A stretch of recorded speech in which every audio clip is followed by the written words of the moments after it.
ரொம்ப திக்காக இருக்கும்.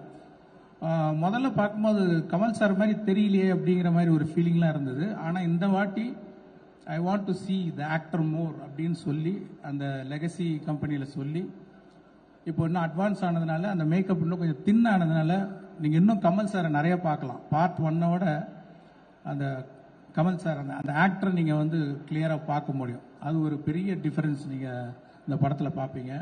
இது மாதிரி பல காட்சிகளில் ரொம்ப சிரமப்பட்டு நடிச்சிருக்காங்க. நான் ஏற்கனவே ஆடியோ ஃபங்க்ஷனில் சொன்ன மாதிரி ஒரு சீன் 4 நாள் ரோப்லேயே தூங்கி நடித்தாங்க. அதாவது ஒரு சீனில் வந்து ஒரு ஷாட் ரோப்பில் இருக்கும், 2 ஷாட் ரோப்பில் இருக்கும். ஆனால் காலையில் வந்து ஈவினிங் பேக்கப் ஆகிற வரைக்கும் ரோப்லேயே தான் தூங்கணும். அந்த மாதிரி 4 நாள் ரோப்பில் தூங்கி நடித்தாங்க. ப்ராஸ்தட்டிக்ஸ், மேக்கப்பு, வேற ஒரு மொழி பஞ்சாபியில் பேசணும், நடிக்கணும். அப்புறம் என்னென்னா அது 48 ஃப்ரேம்ஸ், ஐ மீன் ஸ்லோ மோஷனில் எடுக்கிறோம். அதனால் அது என்ன பண்ணோன்னா முதல்ல டயலாகை பேசி நாங்கள் ரெக்கார்ட் பண்ணோம். 12 ஃப்ரேம்ஸில் ரெக்கார்ட் பண்ணோம். ரெக்கார்ட் பண்ணோன்னு அது ஃபாஸ்ட்டாக ப்ளே ஆகும். உங்களுக்கு தெரியல, சிக்கி சிக்கி சிக்கின்னு ஒரு மாதிரி ஃபாஸ்ட்டாக வரும் சவுண்டு.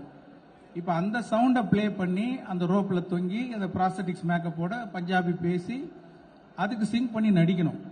அவ்வளோ வேகமாக போகிற அந்த சவுண்டுக்கு வந்து கேட்ச் பண்ணி நடிக்கிறது யாராலையும் முடியாது எனக்கு தெரிஞ்சு. வந்து அவ்வளோ சிறப்பாக பண்ணியிருக்காங்க. பத்தாவதுக்கு கையில் வேறு ஆக்டிவிட்டி, கை ஏதோ வரைஞ்சிக்கிட்டே இருக்கும். அந்த மாதிரி ஒரு சேலஞ்சிங், என்ன சேலஞ்சிங்காக கொடுத்தாலும் பண்ணுறாரு அவர். இதை விட கடினமாக என்ன பண்ண முடியும் அதுக்குன்னு ஃபோர்ஸ் பண்ணுறதில்ல. அந்த காட்சி அமைப்பு அப்படி இருக்கும்போது அவ்வளோ பெஸ்ட்டாக பண்ணி கொடுத்துருக்காங்க. இன்னொன்று, அவர் வர ஒவ்வொரு காட்சியுமே நான் வந்து ஒரு மோர் தென் டைரக்டர், ஒரு ஆடியன்ஸாக பார்க்கும்போது ஒரு பிரமிப்பு இருக்குது. அப்படியே பார்த்துக்கிட்டே இருக்கிற ஒரு பிரமிப்பு. இன்னும் கொஞ்சம் நேரம் அவர் பார்க்க மறுபடியும் எப்போ வருவார் அப்படிங்கிற ஒரு ஃபீலிங் இருந்துக்கிட்டே இருக்குது. அவ்வளோ சிறப்பாக நடிச்சிருக்காங்க. இன்னும் சொல்லிக்கிட்டே போகலாம்.